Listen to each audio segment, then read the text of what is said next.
বেশি শক্তিশালী ভাবার কারণ নেই। প্রধান উপদেষ্টার সঙ্গে তারেক রহমানের সাক্ষাতের সম্ভাবনা। অন্তর্বর্তী সরকার একটি দলের কথা শুনে পেন্ডুলামের মতো দুলছে, মনে করছেন রিজভী। চট্টগ্রাম বন্দর বিদেশিদের দেওয়ার এখতিয়ার অস্থায়ী অনির্বাচিত সরকারের নেই, মনে করছেন সালাউদ্দিন। এতক্ষণ শুনছিলেন সংবাদ শিরোনাম, এবারে বিস্তারিত। জাতীয় নাগরিক পার্টির মুখ্য সংগঠক সার্জিস আলম বলেছেন, স্থানীয় কোনো অপশক্তিকেই ফেরাউন, নমরুদ বা শেখ হাসিনার চেয়ে বেশি শক্তিশালী ভাবার কারণ নেই। হুঁশিয়ারি দিয়ে তিনি বলেন, চাঁদাবাজি, দখলদারি ও মামলা বাণিজ্যের বিরুদ্ধে তরুণ প্রজন্ম ঐক্যবদ্ধভাবে রুখে না দাঁড়ালে পুরনো দমনমূলক ব্যবস্থা আবারও ফিরে আসবে।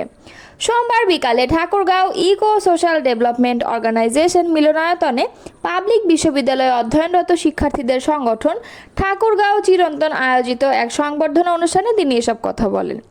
সার্জিস আলম বলেন, আপনাদের কাছে একটা আহ্বান, অনুগ্রহ করে কাউকে এত বড় মনে করবেন না, এত শক্তিশালী মনে করবেন না যে সে ফেরাউন বা নমরুদ বা হাসিনার চেয়ে এই মুহূর্তে আপনাদের ঠাকুরগাঁয় শক্তিশালী।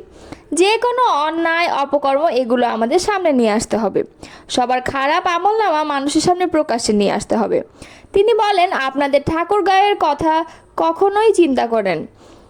আপনাদের ঠাকুরগাঁয়ে এখনও চাঁদাবাজি হয়, দখলদারি হয়, ক্ষমতার অপব্যবহার হয়, ব্যাপক মাত্রায় মামলা বাণিজ্যও হয়। মামলা দেওয়ার আগে ফোন দিয়ে বলে যে নাম না দিতে চাইলে টাকা দেন, নাম দিয়ে দেওয়ার পরে বলে নাম কাটানোর জন্য টাকা দেন, এরপরে যখন নাম কাটানো হয় না তখন বলে যে জামিন নেওয়ার জন্য টাকা দেন। এই চিত্র সারা দেশেই। সো এই চক্রটা এই মুহূর্তে কিন্তু আওয়ামী লীগের কেউ করছে না, তাহলে কেউ না কেউ করছে। তিনি বা তারা শেখ হাসিনার চেয়ে এই মুহূর্তে বেশি শক্তিশালী নয়।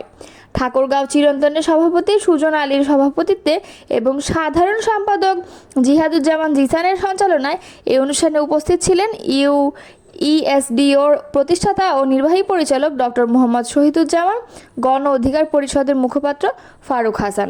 4 দিনের সরকারি সফরে যুক্তরাজ্যের উদ্দেশ্যে ঢাকা ছেড়েছেন অন্তর্বর্তী সরকারের প্রধান উপদেষ্টা অধ্যাপক ডক্টর মোহাম্মদ ইউনূস। সোমবার সন্ধ্যা 7:30টায় প্রধান উপদেষ্টা ও তার সফর সঙ্গীদের বহনকারী এমিরেটস এয়ারলাইন্সের ফ্লাইটটি ঢাকার হজরত শাহজালাল আন্তর্জাতিক বিমানবন্দর ত্যাগ করে। প্রধান উপদেষ্টার প্রেস সচিব শফিকুল আলম এ তথ্য নিশ্চিত করেন। এই সফরে ডক্টর ইউনূসের সঙ্গে বিএনপির ভারপ্রাপ্ত চেয়ারম্যান তারেক রহমানের সাক্ষাতের সম্ভাবনা রয়েছে। যুক্তরাজ্য বিএনপির শীর্ষ নেতারা বিষয়টি নিশ্চিত করেছেন। তারা জানিয়েছেন, লন্ডনে আগামী 13 জুন সকালে ডক্টর মোহাম্মদ ইউনূসের সঙ্গে তারেক রহমানের সাক্ষাৎ হতে পারে। এর আগে গত 4 জুন ভারপ্রাপ্ত পররাষ্ট্র সচিব রুহুল আলম সিদ্দিক প্রধান উপদেষ্টার সফর সম্পর্কে এক সংবাদ সম্মেলনে জানিয়েছিলেন, প্রধান উপদেষ্টাকে রাজা তৃতীয় চার্লসের সঙ্গে সাক্ষাতের অনুমতি দেওয়া হবে এবং ব্রিটিশ প্রধানমন্ত্রী স্যার কিয়ার স্টারমারের সঙ্গে দ্বিপাক্ষিক বৈঠক অনুষ্ঠিত হবে। যুক্তরাজ্যের পররাষ্ট্রমন্ত্রী ডেভিড ল্যামি, অন্য সিনিয়র মন্ত্রী, রাজনৈতিক নেতা এবং ব্যবসায়িক সম্প্রদায়ের প্রভাবশালী ব্যক্তিত্বরা প্রধান উপদেষ্টার সঙ্গে সাক্ষাৎ করবেন বলে আশা করা হচ্ছে।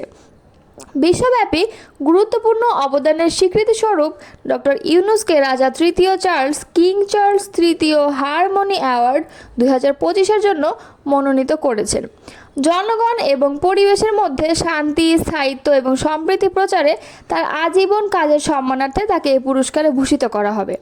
12 জুন লন্ডনের সেন্ট জেমস প্যালেসে এক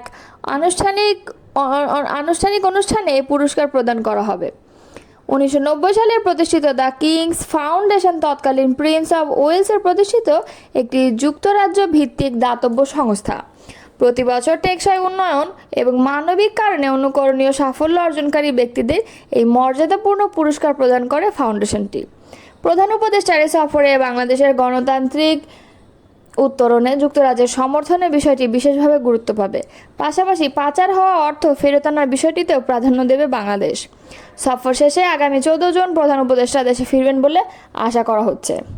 বিএনপি সিনিয়র যুগ্ম মহাসচিব রুহুল কবির রিজভী বলেছেন, যে কোনো ইস্যুতে ধর্ম ও শহীদদের টেনে এনে একটি রাজনৈতিক দল সরকারের উপর প্রভাব বিস্তার করছে। সুনির্দিষ্ট এজেন্ডা বাস্তবায়ন করতে একটি রাজনৈতিক দল শহীদদের রক্ত ও ধর্মকে টেনে নিয়ে আসে। অন্তর্বর্তী সরকার একটি রাজনৈতিক দলের কথা শুনে পেন্ডুলামের মতো দুলছে।